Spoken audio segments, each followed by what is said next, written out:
हैं। बृहस्पतिवार कथा। प्राचीन समय की बात है। भारत में एक प्रतापी और महादानी राजा राज करता था।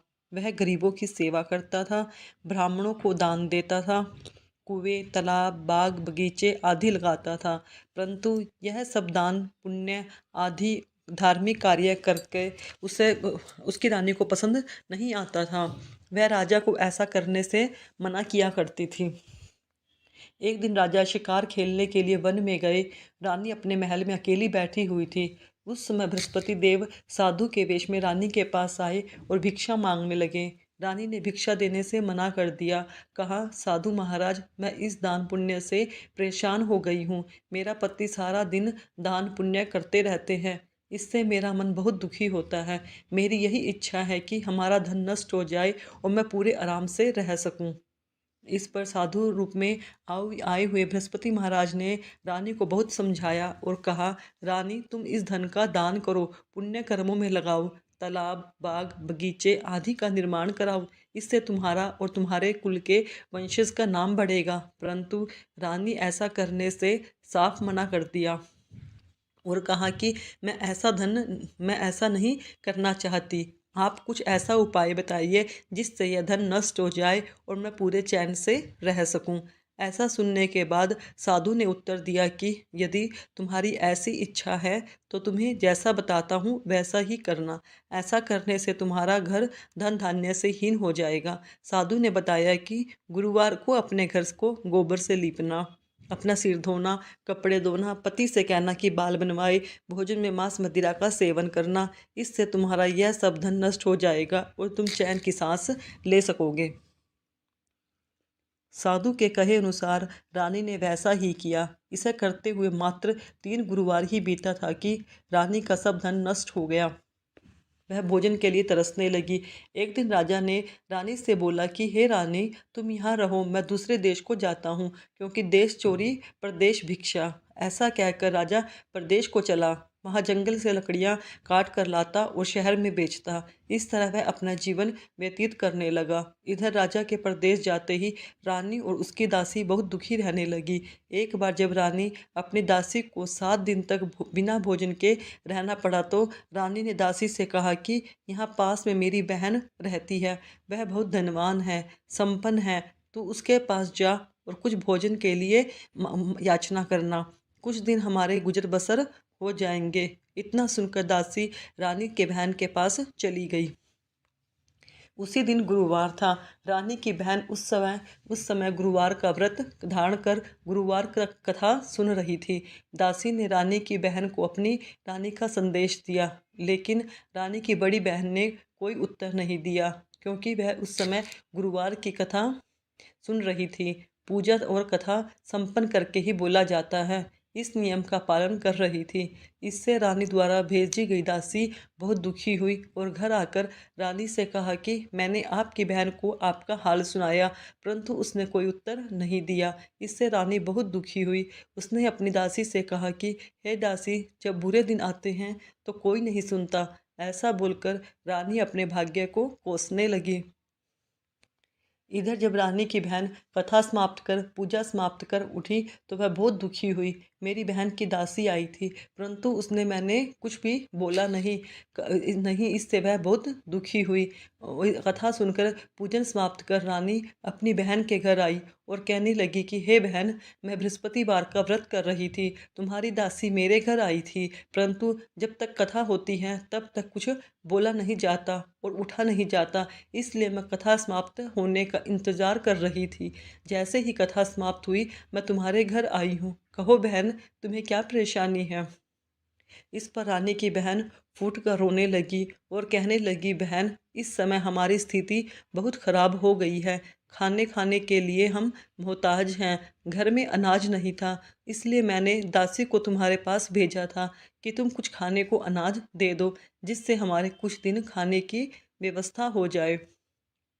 ऐसा सुनकर रानी की बहन ने पूरे विश्वास के साथ कहा, हे बहन, तुम अपने घर में जाकर देखो, तुम्हारे घर में भी अनाज मिलेगा। ऐसा सुनकर रानी की दासी ने घर में जाकर देखा तो अनाज से भरा हुआ एक घड़ा मिला। इस पर रानी और दासी बहुत खुश हुई। यह चमत्कार देखकर दासी रानी से कहने लगी, रानी, हमको भोजन नहीं मिलता तो हम रोज व्रत ही करते हैं, इसलिए क्यों नहीं यह व्रत विधि अथवा कुछ पूछ लिया जाए ताकि हम व्रत कर सके। तब रानी की बहन ने अपनी बहन से गुरुवार व्रत के बारे में सारी जानकारी ली। रानी की बहन ने बताया, बृहस्पतिवार के व्रत में चने की दाल मुनक्का से विष्णु भगवान का केले की जड़ में पूजन करें, दीपक जलाए, सुनो, पीला पूजन करें, पीले वस्त्र पहनने, इससे गुरु बृहस्पति प्रसन्न होते हैं और पुत्र की प्राप्ति होती है। व्रत और पूजन विधि बताकर रानी की बहन अपने घर को लौट आई। अगले हफ्ते जब गुरुवार का दिन आया तो रानी और दासी दोनों ने व्रत किया। गुड़शाले में जाकर चना और गुड़ बिन कर ले आए और उसको केले के जड़ में भगवान विष्णु की पूजा किया। पीला भोजन कहाँ से आए, इस बात में सोचकर रानी और दासी दोनों बहुत दुखी। उनके व्रत रखने के कारण बृहस्पति देव उनके ऊपर बहुत प्रसन्न हुए थे, इसलिए वह एक साधारण व्यक्ति का रूप धारण करके 2 थालों में व्रत का साधारण भोजन लेकर आए।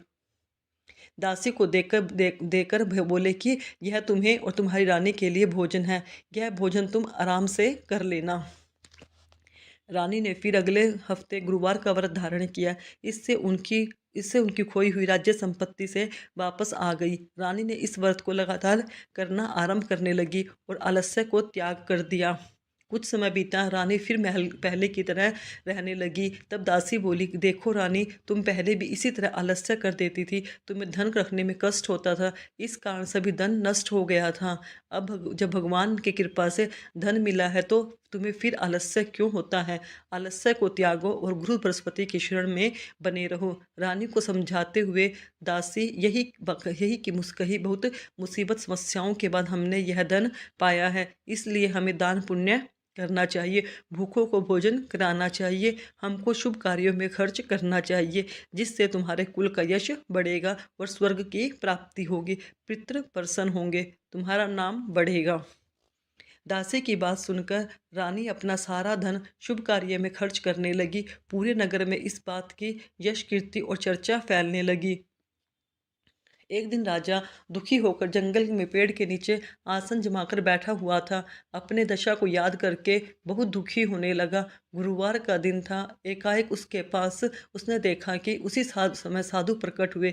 साधु के वेश में वह बृहस्पति थे। लक्कड़हारे के सामने आकर बोले, लक्कड़हारे, सुनसान जंगल में तुम किस व्यर्थ की चिंता में बैठे हुए हो। लक्कड़हारे ने हाथ जोड़कर गुरुदेव को प्रणाम किया और अपनी सारी पुरानी बातों को वह गुरु बृहस्पति देव के सामने कहने लगा। महात्मा जी ने कहा, हे राजा, तुम्हारी रानी ने गुरु बृहस्पति देव का अनादर किया था, जिस कारण तुम्हें यह कष्ट भोगना। अब तुम चिंता मत करो और मेरे कहे मार्ग पर चलो, तुम्हारे सब कष्ट दूर हो जाएंगे और पहले से भी अधिक धन संपत्ति भगवान की कृपा से तुम्हें प्राप्त होगी। तुम बृहस्पतिवार के दिन कथा किया करो। 2 पैसे के चने मुनक्का लाकर उसका प्रसाद बनाओ। शुद्ध जल के लोटे में शक्कर और हल्दी मिलाकर केले की पेड़ का पूजा किया करो। तत्पश्चात इस कथा को श्रवण किया करो। साधु के ऐसे वचन सुनकर लक्कड़हारा बोला, हे प्रभु, मुझे लकड़ी बेचकर इतना पैसा नहीं मिलता जिससे भोजन के उपरांत मैं कुछ बचा सकूं। मैंने रात्रि के स्वप्न में अपनी रानी को व्याकुल देखना, मेरे पास कुछ भी नहीं है जिससे मैं उसकी खोज खबर ले सकूं।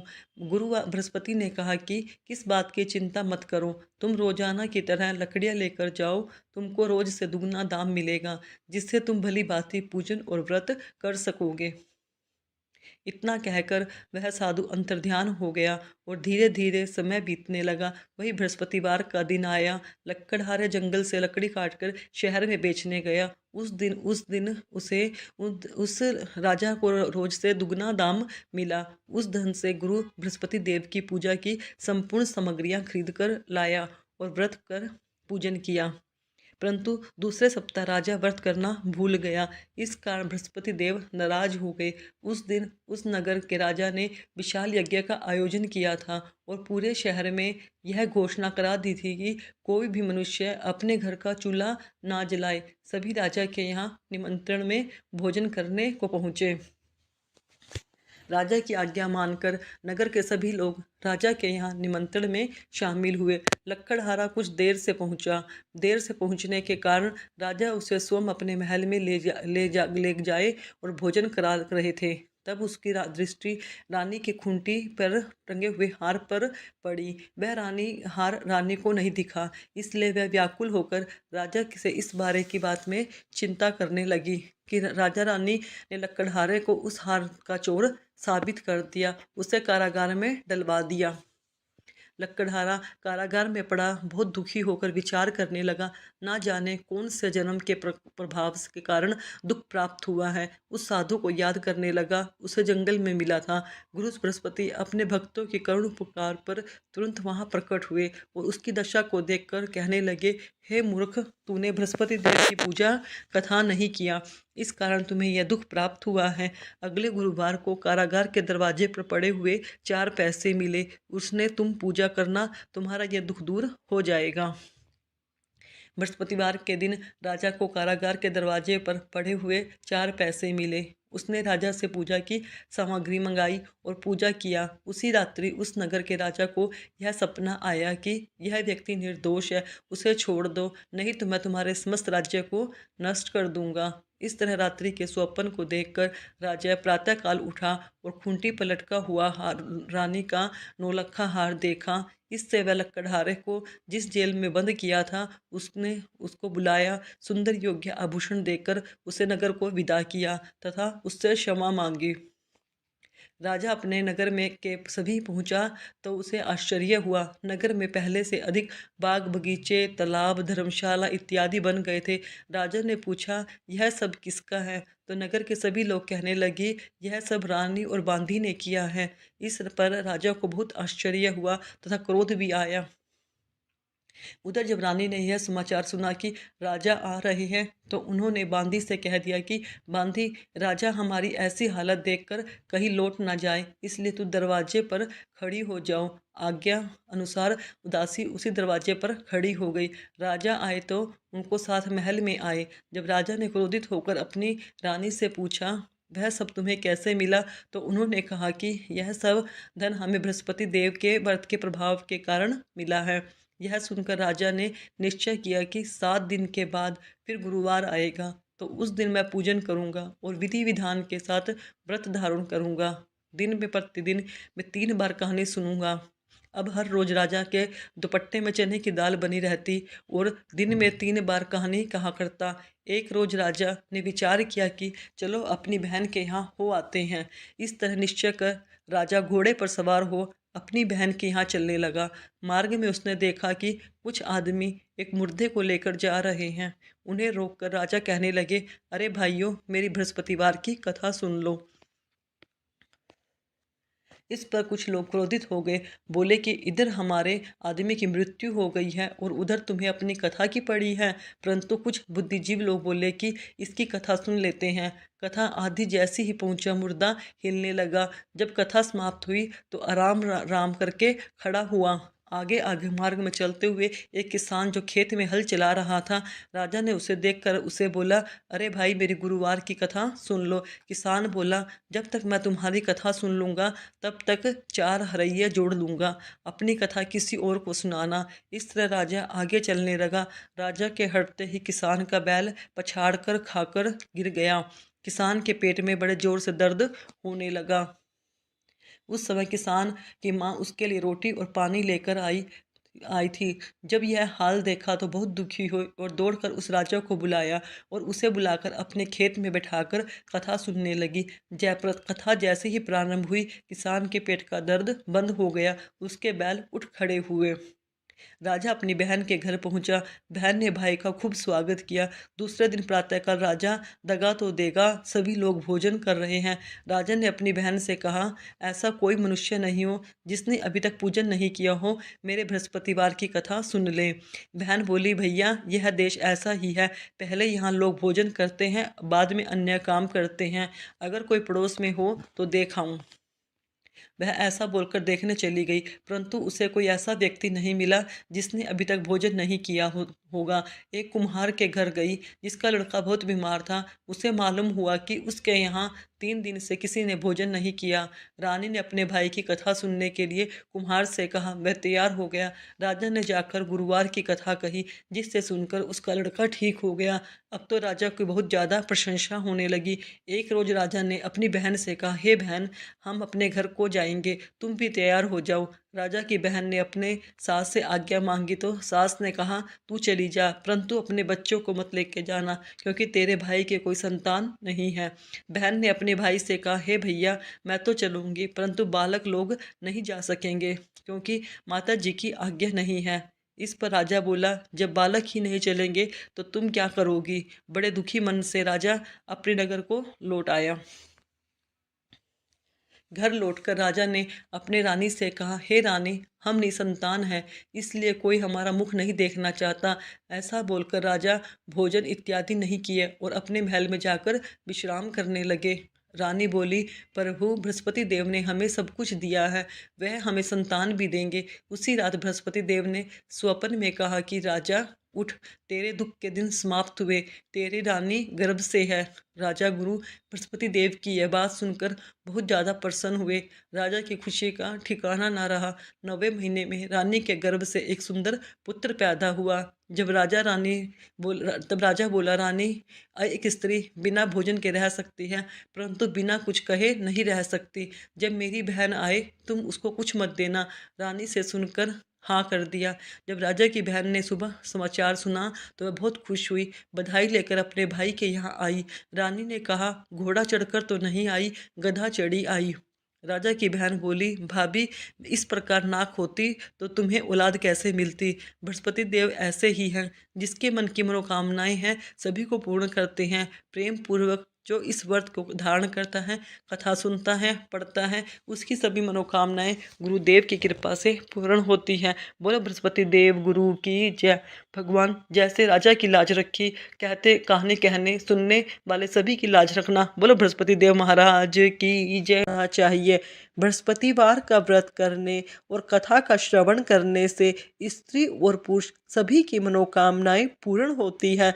धार्मिक मान्यताओं के अनुसार स्त्रियों के लिए यह व्रत अति आवश्यक होता है। इस व्रत से धन की प्राप्ति होती है, संतान की इच्छा रखने वाले को पुत्र की प्राप्ति होती है, परिवार में सुख और शांति बनी रहती है, सभी प्रेम पूर्वक आनंद से रहते हैं। सुख समृद्धि की कामना रखने वाले भक्तगण इस वीडियो को एक लाइक करके कमेंट में जय श्री हरि विष्णु लिखें।